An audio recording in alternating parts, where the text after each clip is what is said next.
ce sont les ingénieurs qui ont oublié le sol et qui ont dit on va rendre les plantes plus intelligentes.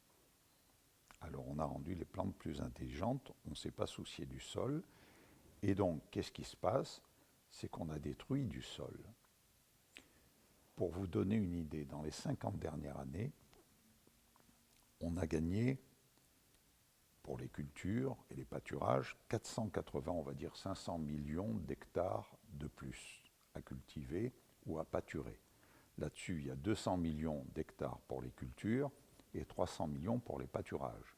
Quand je dis pour les pâturages, c'est que ça ne peut pas servir pour les cultures, les sols sont trop peu épais, etc.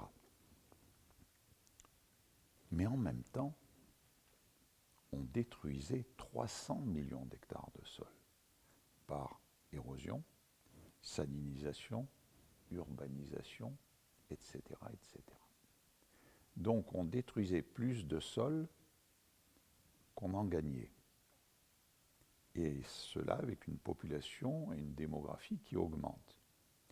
Si vous voulez qu'un gosse qui arrive sur Terre puisse vivre convenablement, il faut compter en équivalent 1/3 à 1/5 d'hectare selon la qualité des sols. Aujourd'hui, on est à 1/16 d'hectare par gosse qui naît. Dans 30 ans, on sera à 1/60 d'hectare. Donc les terres vont manquer. Mais ça, c'est le scientifique qui vous parle.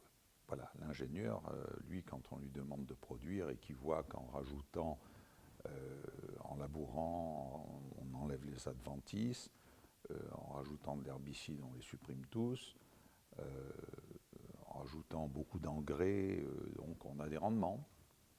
Et le problème, c'est que depuis 30 ans, les rendements diminuent tous. On stagnait, puis maintenant diminuent. Alors, c'est des rendements importants, hein, c'est 5% de moins de blé. Alors ça vous paraît peu, c'est la production de la France. C'est 6% de moins pour le maïs, ça vous paraît peu, c'est la production du Mexique. Donc les rendements diminuent. Alors des gens modélisent, et il y a des scientifiques qui modélisent, alors ils disent voyons les paramètres, ils prennent comme paramètre le sol, ils disent bon le sol c'est le sol, donc il est invariant, comme ça.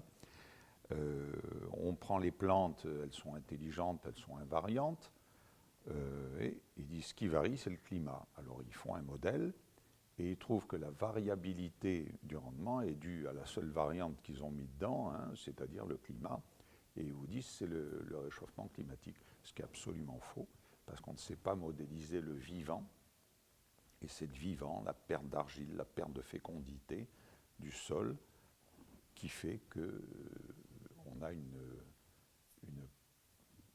un rendement qui diminue.